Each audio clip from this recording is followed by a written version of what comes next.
levantado, e é nesse nome que oramos e agradecemos. Amém. Sejam todos bem-vindos novamente. Se é a sua primeira vez, você é muito bem-vindo nessa igreja. Se você está à procura de uma igreja, essa pode ser a sua igreja. Aqui você deve ter percebido que nós cantamos sobre Jesus, e agora você vai perceber que nós pregamos sobre Jesus. E hoje é a última ministração da série intitulada Quando Encontrei Jesus. Estamos falando sobre encontros transformadores. Falamos no domingo passado sobre a visita que Jesus fez na casa de Zaqueu, e ele foi transformado. Na semana anterior falamos sobre a mulher do fluxo de sangue, que tocou nas vestes de Jesus e foi transformada. Enfim, falamos sobre alguns encontros de Jesus, e interessante, irmãos, possivelmente você não sabe, essa série vai se transformar num livro. Nós estamos trabalhando em desenvolver um livro com todo esse conteúdo, junto com o material do Guia do Facilitador. Então, em breve, você terá a opção de ter essa série por escrito, para abençoar a sua vida, assim como pessoas do seu convívio. E hoje vamos falar sobre o amor que nasce no perdão, que está lá em Lucas capítulo 7, 36, do verso 36 ao 50. Mas antes de entrarmos no texto, eu quero contar uma história de 2 homens, e eu quero que você avalie essa história, e tire a sua conclusão a respeito de quem, na sua opinião, amava mais a Deus, desses 2 homens. O primeiro deles se chamava Lineu. Lineu era um fiscal da vigilância sanitária. Se você tem a minha idade, você já deve estar ciente de quem eu estou falando. Agora, claro, eu estou falando sobre a série A Grande Família, e eu vou ilustrar um pouco mais, eu vou enfeitar um pouco mais, só para casar naquilo que eu desejo falar. Então, Lineu era um cara muito correto. Lineu, marido da neném, ele era um exímio marido, um profissional da vigilância sanitária exemplar. Fiscalizava os estabelecimentos comerciais, aplicava multas. O Beisola tinha diversos problemas com a fiscalização do Lineu, porque Lineu era correto. Lineu não se deixava influenciar, talvez por alguém que quisesse dar uma propina para ele liberar um alvará. Lineu não fazia nada de errado, ele era extremamente correto, era um grande marido, jamais traiu a neném. Lineu foi um homem exemplar, um homem moralmente exímio, um homem íntegro. Agora, vamos supor que ele era crente. Então, Lineu, a vida inteira na igreja, Lineu se orgulhava da sua performance moral. Lineu ajudava na igreja, era dizimista fiel e batia no peito, muito orgulhoso dos seus grandes feitos. Agora, Lineu apontava o seu dedo acusador para com o seu genro, Agostinho Carrara. Agostinho Carrara, um taxista cheio de pilantragem. Agostinho Carrara, sempre que possível, ele dava um jeito de tirar alguma vantagem, de toda forma, financeira. Agostinho já foi coach, Agostinho tentou até ser pastor, tudo para ganhar dinheiro. E não só isso, Agostinho, ele pagava e comprava e não pagava, ele flertava com outras mulheres. Certa vez, Agostinho, no seu táxi, recebe uma mulher muito bonita, e ele, de olho no retrovisor, começa a flertar com aquela mulher, e ela sorrindo para ele, e ele todo cheio, o seu jeito conquistador de ser, de Agostinho Carrara. E então, papo vai, papo vem, ele descobre que aquela mulher era travesti, e Agostinho Carrara fica indignado. E a mulher então, o homem na verdade, sai do carro, esquece o vestido dentro, a sua esposa descobre, e imagina o rolo que deu. Enfim, Agostinho Carrara era terrível. Mas agora imagine que Agostinho Carrara ia de vez em quando na igreja. Sim, ele ia na igreja. E ele então ia para buscar bênção. Agostinho Carrara buscava as bênçãos que Deus poderia dar. Agostinho Carrara buscava os benefícios que Deus poderia dar. Então a gente tem um contraste de dois homens. Linneu, o religioso, o moralmente exemplar, e Agostinho Carrara, o homem terrível, que ia de vez em quando na igreja porque ele queria a vitória. No fim ele queria dinheiro, e ele pedia a Deus dinheiro. Agora, certo dia, Agostinho Carrara, aqui entra a parte da invenção, né? Agostinho Carrara descobre um câncer terminal. E com essa notícia, ele recebe um baque, e ele decide ir para a igreja, e ele naquele dia tem um encontro com Jesus. Ele tem mais 3 meses de vida, mas aqueles 3 meses, seus últimos 3 meses de vida foram transformadores. Agostinho Carrara se arrependeu de seus pecados, pediu perdão para sua esposa, a respeito de tudo aquilo que ele tinha feito de errado, pediu perdão para seu sogro, para sua sogra e todo mundo que ele tinha feito mal. E ele viveu 3 meses de uma vida de entrega ao nosso Senhor Jesus Cristo. E temos esse contraste. Linneu, religioso, moralmente íntegro, que batia no peito sobre o quanto ele era bom e o quanto ele merecia o céu. E a gente tinha Agostinho Carrara, terrível pecador, que nos últimos 3 meses de vida se arrependeu dos seus pecados. Quem você acha que amava mais a Deus? O Linneu, o religioso? O Agostinho do passado, o pecador? Ou o Agostinho arrependido de seus pecados? Os dois chegam aos céus. Quem você acha que de fato entrou na eternidade? Agostinho Carrara, arrependido dos seus pecados. Com quem você se assemelha? Linneu, moralmente íntegro, zeloso por sua própria reputação e nome? Ou Agostinho Carrara, aquele pecador que estava arrependido dos seus pecados? É sobre mais ou menos essa comparação que vamos falar hoje, olhando para uma história. Mas eu quero que você observe essa história sob a sua ótica, ou seja, avalie-se a si próprio. Será que você ama verdadeiramente a Deus? Ou será que você é como Linneu? Um religioso que vem no culto, que dá o dízimo, que bate no peito porque é moralmente íntegro e zela pelo seu próprio nome? Ou você é como o Agostinho Carrara antes da conversão? Pecador terrível, que buscava a Deus somente para benefício pessoal. Ou você é como Agostinho pós-conversão, que busca a Deus porque realmente o ama. Seja sincero, é você e Deus ao longo dos próximos 40 e poucos minutos. Você realmente ama a Deus? Se você já está percebendo que talvez não ama a Deus como deveria, o que fazer? Calma, que você vai ter a resposta. E o contraste hoje que vamos avaliar é entre um religioso fariseu e uma pecadora provavelmente prostituta. E a ideia central da pregação de hoje é a que está na tela. Só amamos a Deus de verdade quando enxergamos a profundidade dos nossos pecados. Primeiro vamos observar a mulher arrependida, que está lá em Lucas capítulo 7, verso 36. E está na tela o texto bíblico que diz assim: um dos fariseus convidou Jesus para que fosse jantar com ele. Jesus, entrando na casa do fariseu, tomou lugar à mesa. Os fariseus eram um grupo político-religioso que tinha muita influência sobre o judaísmo da época do Império Romano. O Império Romano era influência política, em especial governamental. Mas os fariseus eram um grupo do judaísmo que estava politicamente liderado pelos romanos, mas os fariseus tinham certa influência política partidária, por assim dizer, e principalmente uma influência religiosa. Eles eram os líderes religiosos da época. Ali tinham os sacerdotes e assim por diante. E um desses convidou Jesus para jantar em sua casa. Jesus já era famoso nessa época. Nós não sabemos a motivação, porque os religiosos, de forma geral, queriam pegar Jesus no flagra.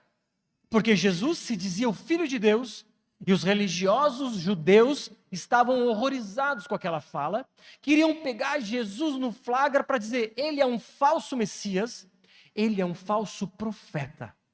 Não sabemos a motivação dele, mas ao longo do texto você vai perceber que talvez ele queria desmascarar Jesus.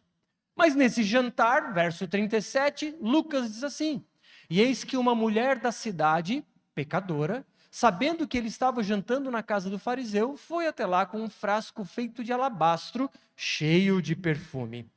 Então, nesse jantar, eles recebem uma visita inesperada. Uma mulher, do nada, entra na casa do fariseu.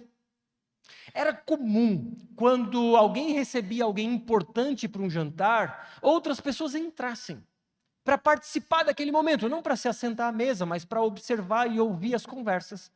Provavelmente era uma área como que externa à casa, ainda que fizesse parte da casa, talvez uma área externa. E lá então essa mulher pecadora chega para ouvir o que estava acontecendo. E você já vai perceber o que ela de fato queria. O texto nos diz que ela era pecadora. Nós não podemos afirmar que tipo de pecado ela tinha. No entanto, os teólogos afirmam, provavelmente essa mulher era uma prostituta. O termo prostituta, o termo pecadora aqui é uma espécie de eufemismo.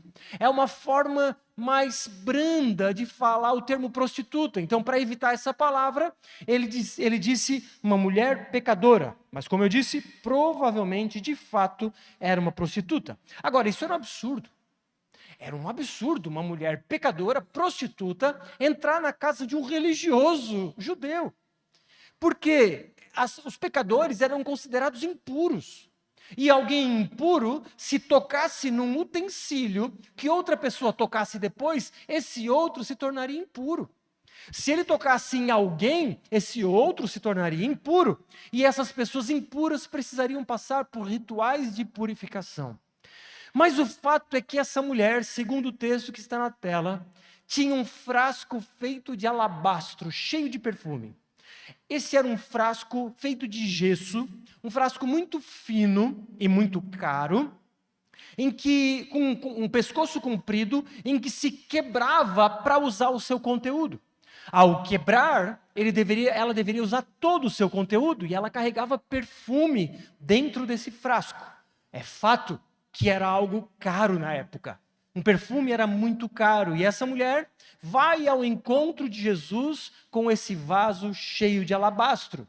E o verso 38, na sequência, diz: e, estando por detrás, aos pés de Jesus, chorando, molhava-os com suas lágrimas e os enxugava com os próprios cabelos. Ela beijava os pés de Jesus e os ungia com perfume. Então, imagina a cena. Todos à mesa, na casa de um religioso, e de repente chega uma mulher do nada. Essa mulher carrega um vaso de alabastro com perfume dentro.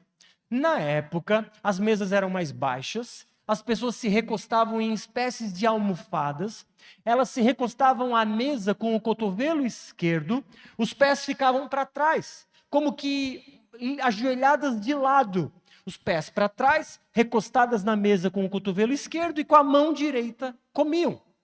Essa era a postura de Jesus. E então, todos na mesa com essa postura, uma mulher chega. Uma mulher conhecida. Todos sabiam que ela era pecadora, provavelmente uma prostituta. E essa mulher então se dobra aos pés de Jesus, chora, lava os pés de Jesus com as próprias lágrimas, enxuga os pés de Jesus com seus próprios cabelos, beija os pés de Jesus e unge ou derrama do seu perfume sobre os pés de Jesus. Era uma cena forte. Certamente todos pararam para ver o que estava acontecendo. Aquela mulher quebrava todos os protocolos existentes da época. Mas afinal de contas, por quê? O que levou essa mulher a gastar um perfume caro, derramando sobre os pés de Jesus? E mais, uma mulher judia não soltava o cabelo em público. Ela não só soltou o cabelo, como enxugou os pés de Jesus, lavados pelas próprias lágrimas, e beijava os pés de Jesus. O que motivava aquela mulher? Bom, cremos que o que motivava ela é porque ela estava arrependida dos seus pecados. Provavelmente era uma oferta de gratidão a Jesus por tudo aquilo que ele representava para ela. Provavelmente, aquela mulher já tinha ouvido pregação de Jesus, porque Jesus chegava na cidade e pregava para as multidões. Ela já devia ter ouvido Jesus quando este disse: Venham a mim todos vocês que estão cansados e sobrecarregados, e eu os aliviarei. Tomem sobre vocês o meu jugo e aprendam de mim, porque sou manso e humilde de coração. E vocês acharão descanso para a sua alma, porque o meu jugo é suave e o meu fardo é leve. Aquela mulher pecadora, sob as leis judaicas, certamente estava oprimida com um fardo pesado de pecados em seus ombros. Aquela mulher possivelmente carregava uma culpa pesada sobre a sua vida.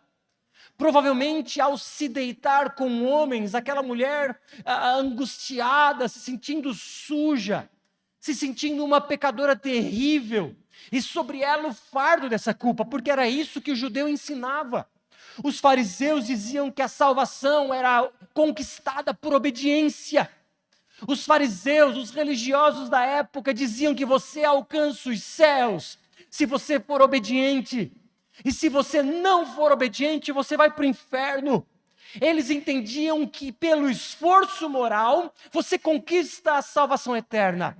Pelo esforço, pelo zelo moral, você conquista como que a medalha de ouro no céu. E aquela mulher pecadora, não sabemos o porquê ela talvez fosse uma prostituta, talvez necessidade, ela carregava o peso da culpa. Não se achava merecedora do amor de Deus, mas ela tinha ouvido falar sobre o evangelho da graça. Ela tinha ouvido Jesus pregar sobre o perdão gratuito. Ela tinha aliviado o fardo de seus ombros, que carregava ao longo dos anos. Por isso, naquele jantar, o seu choro era um choro de arrependimento, era um choro de gratidão. Porque a culpa que ela carregava agora se transformara em alívio. Porque o peso do pecado que ela carregava nos ombros, esse fardo pesado que tornava ela uma mulher cansada dos seus pecados, havia sido aliviado. E sobre ela havia o fardo leve de Jesus. E ela, cheia de gratidão, não mais carregando a culpa, ela entrega uma oferta de gratidão a Cristo. E você? Carrega uma culpa como essa mulher carregava? O que fazer com essa culpa? Como lidar com a culpa? Você tem duas formas de eliminar a sua culpa. Primeira delas, abandone os absolutos morais. Abandone o padrão cristão de ser. Abandone as ideias morais instituídas pelas Escrituras. E diga, não quero nem saber o que é certo e errado, vou viver do jeito que eu quero. Aí você não vai se sentir culpado. E é isso que o mundo quer te ensinar. Seja você mesmo, viva da forma como você quiser, porque ele quer tirar sua culpa.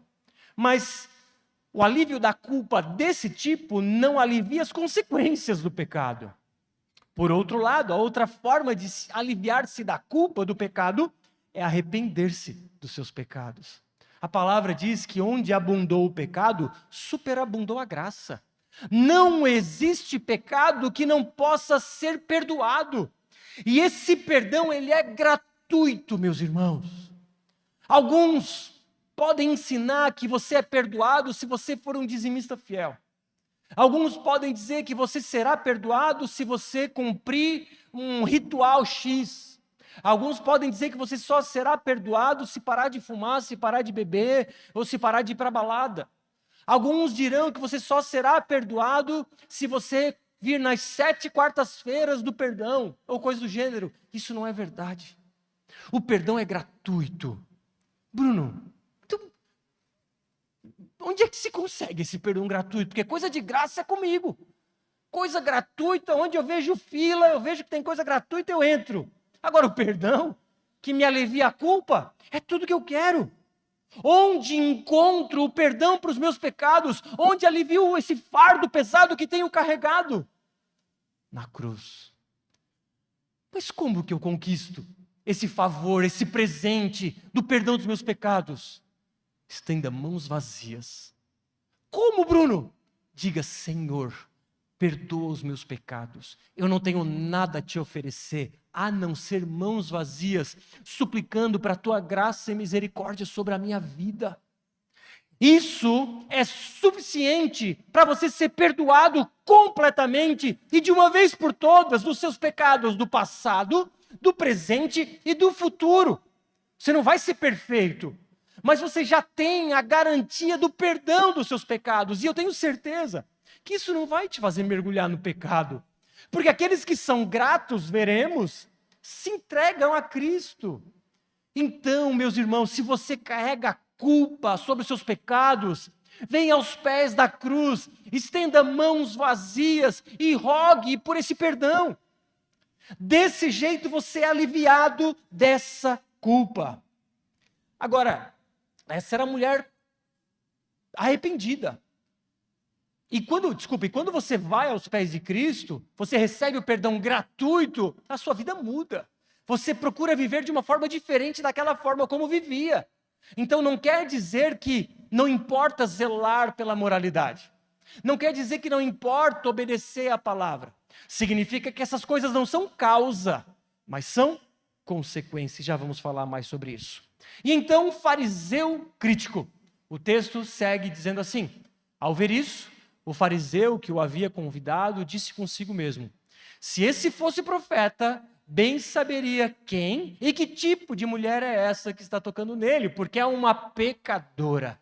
O fariseu estava indignado, provavelmente enojado com aquela cena. Quem essa mulher entra na minha casa, pecadora? Agora quem é esse?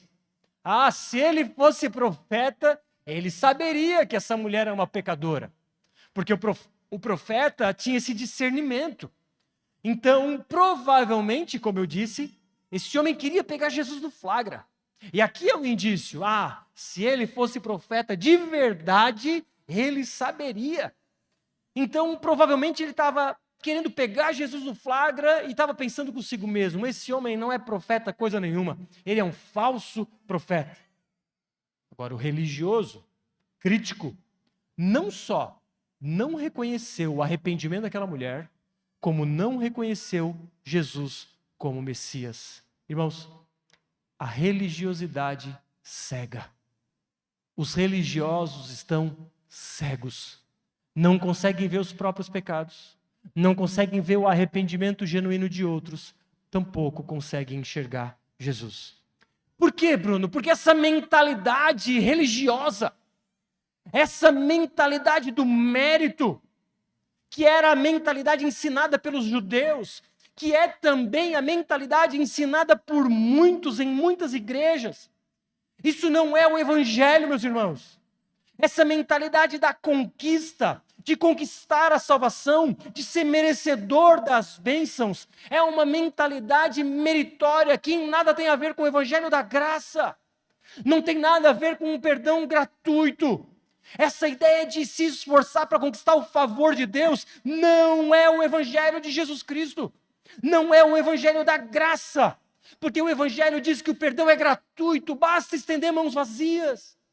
O evangelho de Jesus Cristo diz que basta se achegar a Ele rogando por um Salvador. E isso basta.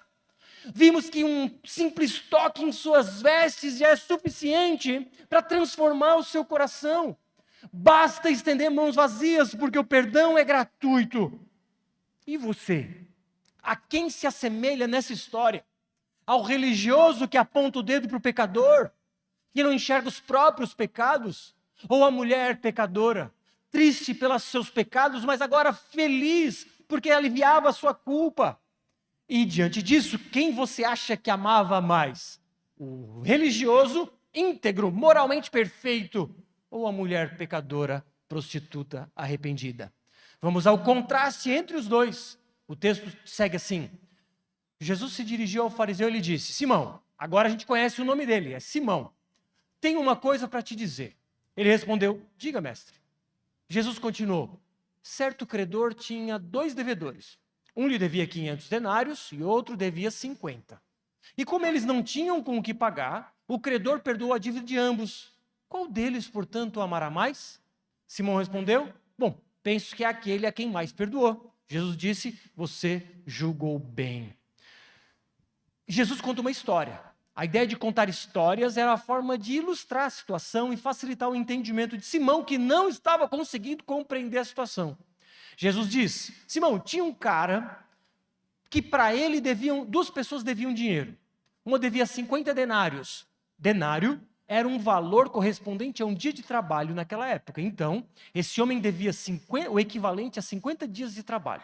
O outro devia 10 vezes mais, o equivalente a 500 dias de trabalho. E aí esse credor perdoou os dois. Eles não tinham com o que pagar, o credor perdoa e ele pergunta: quem tu acha que vai amar mais? Bom, eu acho que vai amar mais aquele que foi perdoado de uma dívida maior. E Jesus diz: certa resposta. Exatamente, aquele que foi perdoado de 500 denários vai amar mais Jesus. E aí ele vai amar mais, aquele que perdoou a dívida. E Jesus continua explicando. Bom, e voltando-se para a mulher, então Jesus se volta para aquela mulher. Jesus disse a Simão: você está vendo essa mulher? Quando entrei aqui em sua casa, você não me ofereceu água para lavar os pés. Esta, porém, molhou os meus pés com lágrimas e enxugou com seus cabelos. Você não me recebeu com um beijo na face, e ela, porém, desde que entrei, não deixou de me beijar os pés. Você não me ungiu a cabeça com óleo, mas essa com perfume ungiu os meus pés. Jesus então estabelece esse contraste e diz: Simão, cara, tu sabe que aqui é costume, quando a gente chega na casa de alguém, esse anfitrião oferece uma bacia com água e uma toalha para lavar os pés. Por quê? As estradas empoeiradas da época, sandálias abertas, o pé ficava muito sujo. Chegava na casa, o anfitrião oferecia uma bacia para lavar os pés. Simão não ofereceu isso. O que mostra que, de novo, mais um argumento a favor de que ele não estava tão importando assim com a figura de Jesus. Ele provavelmente queria pegar Jesus no flagra. Mas Simão, tu não fez isso, enquanto que essa mulher está lavando os meus pés com as suas lágrimas e enxugando os meus pés com seus cabelos. Simão, tu sabe que aqui é comum receber um visitante em sua casa com um beijo na face. E tu não me recebeu assim. Agora essa mulher me recebe com beijos nos pés. Simão, tu também sabe que pessoas importantes são recebidas com óleo na testa. Era uma forma de honrar o visitante, uma pessoa importante. E Simão, essa mulher não derramou óleo nos meus pés. Ela derramou perfume, um caro perfume. Ele está querendo dizer que, Simão, essa mulher entregou tudo o que ela tinha de melhor aos meus pés. Se tu fizesse muito pouco. Essa parábola, Simão, ilustra vocês dois. Essa mulher devia muito. E você, Simão, se acha um homem justo e bom? Essa mulher está arrependida dos seus pecados e manifesta uma oferta de gratidão. E o ponto aqui, irmãos, não é que a mulher era mais pecadora que Simão. Não é essa a ideia. Ambos eram pecadores. O ponto é que a mulher sabia que era pecadora e Simão não. Então o ponto aqui não é porque ela era prostituta, então ela tinha tinha um passado terrível, arrependida, então ela amaria mais. Não. É porque essa mulher compreendia o tamanho do seu pecado e o tamanho do amor que ela recebera de Cristo. Por isso ela respondia com amor. E outra, essa mulher não estava conquistando o amor de Jesus, ela já tinha conquistado, ela simplesmente estava respondendo. Simão ilustra o religioso. Simão ilustra aquele que pensa que é bom, que merece o céu, afinal de contas. Ele não mata, não rouba, não trai a esposa e paga impostos, ou quase todos. Simão ilustra aquele que acha que merece o céu, aquele que acha que é bom, aquele que não só acha que é bom, como aponta o dedo para pecadores, aquele que bate no peito dizendo que é uma pessoa maravilhosa, uma pessoa sem erros e que no céu vai ser recebida por um tapete vermelho. Agora a mulher ilustra todo pecador que sabe que é pecador. Ilustra pecadores arrependidos, que conhecem os seus pecados. De que forma? Pensamentos. Ah, Bruno, eu não traio a minha mulher, eu nunca matei, nunca roubei, mas Jesus ensina que o pecado é mais do que meramente a ação prática. Se um homem olhar para uma mulher com desejos impuros, ele já está no pecado de adultério. E se a mulher também fazê-lo. Se alguém se irar contra o irmão e desejar o mal dele, ele já está cometendo assassinato. É o que Jesus diz. Então nós pecamos até mesmo nos pensamentos. Muitas vezes pecamos com ações, com palavras e também com omissões. Né? Quem aqui fez catequese? Né? Eu fiz. E a gente decorava uma oração. Pequei, Senhor, por tão minha culpa, grande culpa pequei, por pensamentos, palavras, atos e omissões, e alguma coisa assim. E é verdade. É uma oração que ilustra muito bem o coração do pecador, que reconhece os seus pecados agora. A diferença do pecador que se acha, do religioso, para o pecador arrependido, é que o pecador arrependido estende mãos vazias para Cristo. E ele diz, Senhor, eu sou um pecador. Eu preciso de um Salvador. Quem amava mais Jesus? O religioso, moralmente íntegro, ou a mulher pecadora arrependida dos seus pecados? Jesus afirma no verso seguinte, por isso, afirmo a você que os muitos pecados dela foram perdoados, porque ela amou muito. Mas aquele a quem pouco se perdoa, pouco ama. Então Jesus disse à mulher, os seus pecados estão perdoados. Jesus não está ensinando que aquele que ama muito vai ser perdoado mais. Não. Isso é mérito, isso seria performance. Jesus está dizendo que aquele a quem é perdoado amará muito. Portanto, o nosso amor para com Jesus é uma resposta de amor, é uma resposta de gratidão, e não uma causa do nosso perdão. O nosso pecado foi perdoado, a nossa culpa foi aliviada, e então, com muita gratidão, nós recorremos a Ele, expressando o nosso amor. Mas, como eu também disse, não significa que aquela mulher era mais pecadora que Simão. Significa que aquela mulher reconhecia os seus pecados, enquanto Simão não os reconhecia. Porque Simão achava que era bom, como todos os fariseus pensavam que era, pelo menos de uma forma geral. Jesus disse lá em Marcos, os sãos não precisam de médico, e sim os doentes. Eu não vim chamar justos, e sim pecadores. Quem é que vai no médico? Quem está doente. Quem é que vai a um Salvador? Quem reconhece que é pecador. Agora, quem acha que é justo, vem na igreja e diz, eu vou conquistar minha vaga no céu, eu sou bom. Agora, quem é pecador, como eu e como vocês, recorremos a Cristo dizendo, Senhor, tem misericórdia de mim, tem compaixão de mim, eu sou um pecador, preciso da tua graça, preciso do teu perdão. Imploramos perdão a Ele como? Mãos vazias. Uma pessoa então culpada, ela é perdoada, então ela é grata. A culpa é substituída pelo perdão, que é substituída pela gratidão. Olha o que esse autor diz. O senso de ter nossos pecados perdoados é a fonte e a essência do amor por Cristo. Então, o que nos leva a amar é o fato de termos sido perdoados. O amor é uma consequência do perdão e não a causa. Amamos Ele porque Ele nos amou primeiro, a Bíblia diz. Amamos Ele porque Ele nos perdoou de forma gratuita. A mulher então expressava o seu amor e a sua gratidão com o que ela tinha de melhor, que era a sua devoção, que eram as suas lágrimas, que era aquele perfume que provavelmente era um dos seus bens mais valiosos que ela tinha. E ela entregava aos pés de Cristo. Por quê? Porque ela estava grata. Porque ela havia recebido perdão gratuito.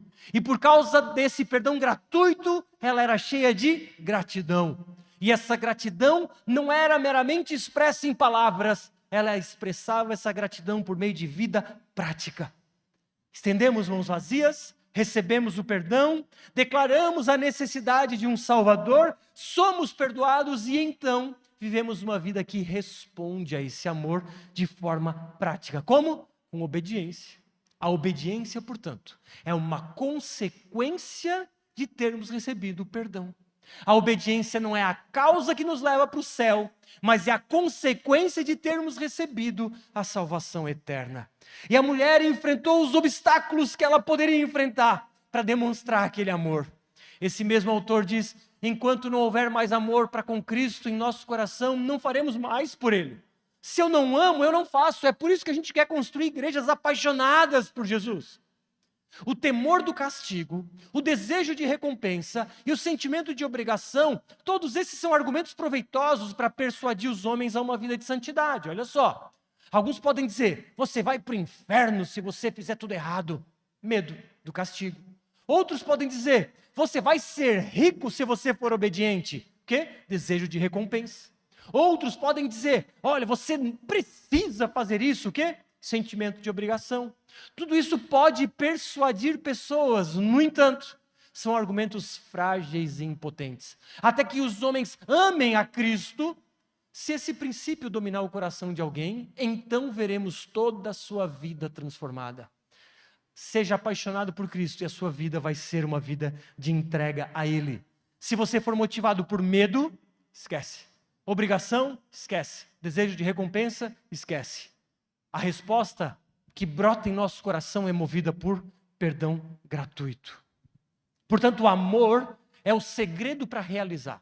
Por que você acha que tem gente lá fora cuidando dos nossos carros? Por que você acha que tem gente ali no Ministério Infantil cuidando das crianças? Por que você acha que tem, sei lá, quantas pessoas servindo para esse culto acontecer hoje? Porque são pessoas que sabem que são amadas, perdoadas e respondem em gratidão. Se o coração não ama, logo essas mãos se enfraquecerão.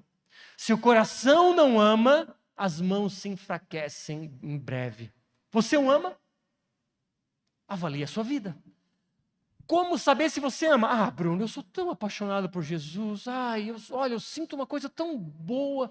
Que bom.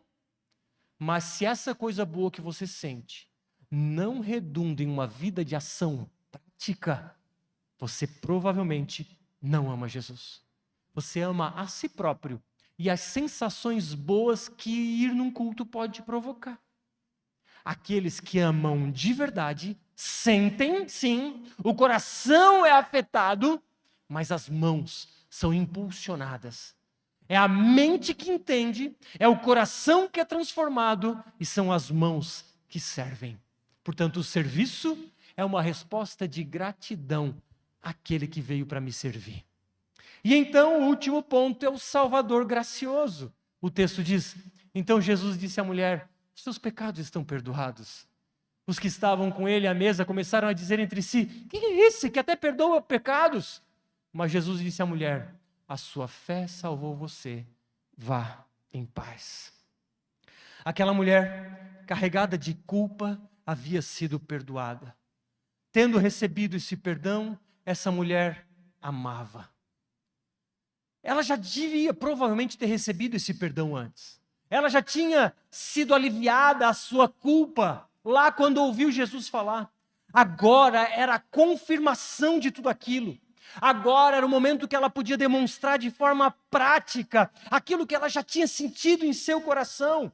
Ela estava respondendo com a sua adoração, com tudo que ela tinha. Jesus diz então, filha, seus pecados são perdoados. A sua fé salvou você. Vá em paz. É isso que Jesus faz com cada um que estende mãos vazias a Ele. É isso que Jesus faz quando nós reconhecemos os nossos pecados e dizemos, Senhor, perdoa os meus pecados. Os nossos pecados são perdoados, irmãos. O nosso passado é apagado, nosso presente é transformado e o nosso futuro glorioso está garantido, é o que Hernandes Dias Lopes faz. Portanto, a santidade só é possível quando enraizada na gratidão. O perdão tem de anteceder a santificação. Ninguém consegue viver em santidade se não for perdoado dos seus pecados antes, se não se arrepender dos seus pecados antes, é impossível. Devemos servir a Cristo porque já temos a vida eterna e não para consegui-la. Portanto, você se envolve no serviço no reino de Deus, não para conquistar a salvação, mas porque você já recebeu e como oferta de gratidão você serve. As pessoas que estão, por exemplo, cuidando da Kids, ou que aqui cantaram, tocaram, cuidando dos carros, recebendo na porta, são pessoas que já entenderam que foram perdoadas e respondem com amor, com serviço, porque são gratas a Deus.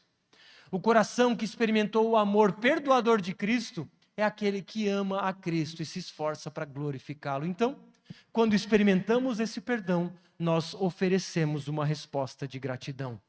E ele diz, os que estavam com ele à mesa começaram a dizer entre si, quem é esse que até perdoa pecados? Os críticos religiosos não conseguem enxergar a Cristo. Eles não conseguem enxergar sequer alguém arrependido. Quem você é nessa história? O crítico religioso que bate no peito porque é moralmente digno? Ou o pecador arrependido de seus pecados, que reconhece que precisa de um Salvador? E se você ainda tem carregado culpa, remorso, venha para Cristo, estenda mãos vazias e você vai ter o seu fardo aliviado. E eu concluo te perguntando, você realmente ama Jesus? Existem evidências práticas na sua vida?